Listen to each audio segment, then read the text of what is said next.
And a shout out to We Got the Juice for bringing us some smoothies to keep our energy up and to keep us going.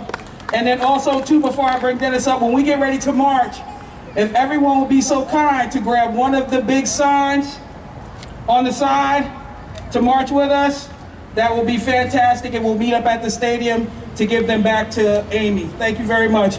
Up next, Dennis.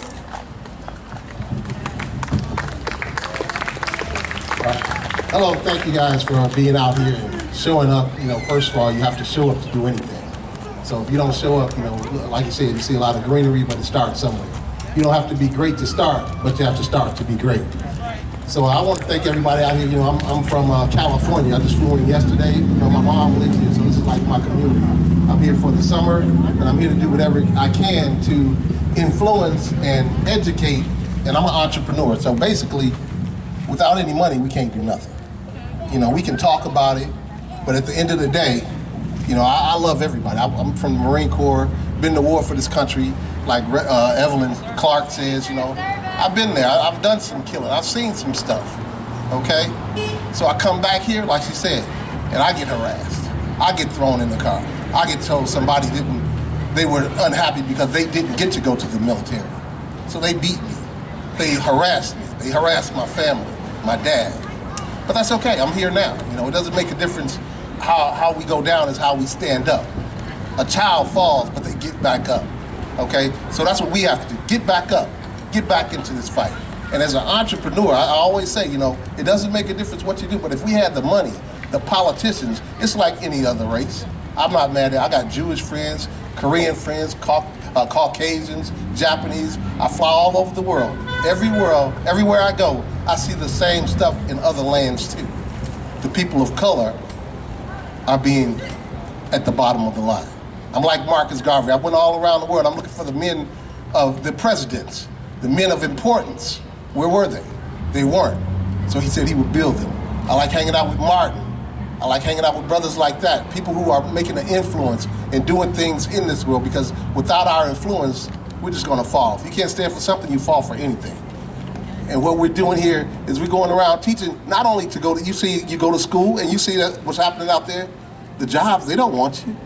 I've been in where I'm the only black person. I lived in Orange County, one of the most richest places in America, Orange County, California, but it's very racist. They come into my home. How can you afford to live here? I work just like you did. They pulled me out of my house. Well, where did you get this money? It must be drug money. How come you driving this car? I went to the military and fought for this country. Why am I being treated like this?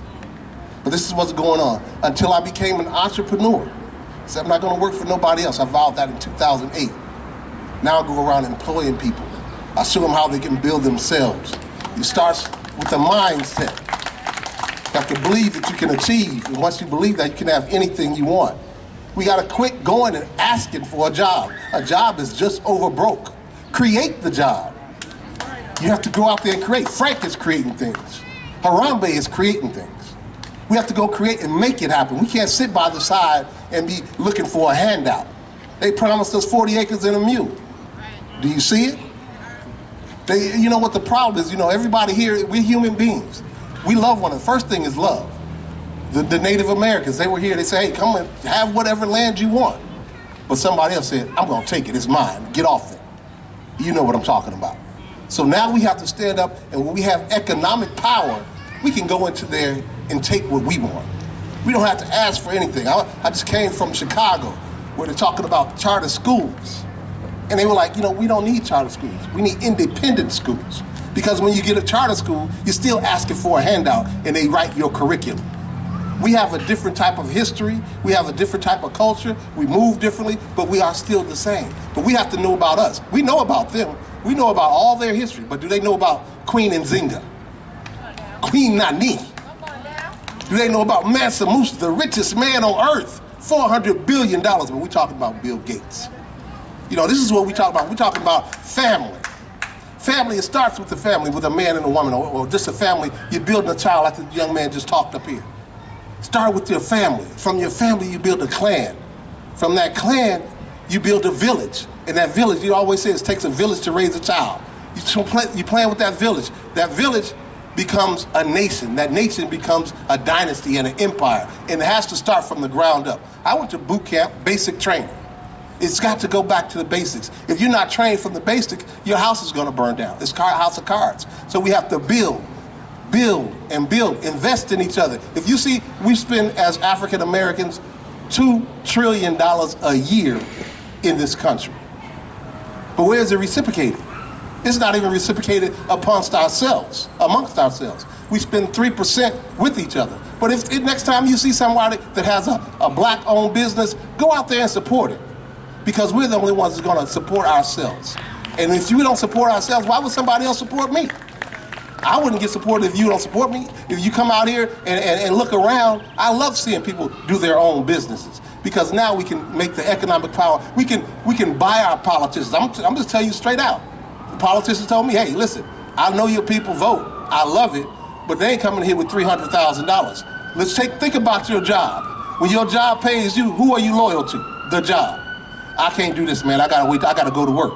But we got this over here, man. Let's go ahead and march, or let's go do whatever we have to. No, man, I gotta go to work. If you had to go to work today, would you be here or would you be at work? Would your boss fire you, or would you be like, hey, I can create something else? We have to understand, if you don't have entrepreneurship, if you can't create your own income, you're just a slave. You're just another slave. We have to learn how to create our own income and become at the top of the chain. There's nothing wrong with what's going on. Like I said, I love everybody. But if you look, we're always looking for a handout, and we gotta stop. Like I said, we gotta take action. Quit begging, take action. So thank you guys very much, and that's my time.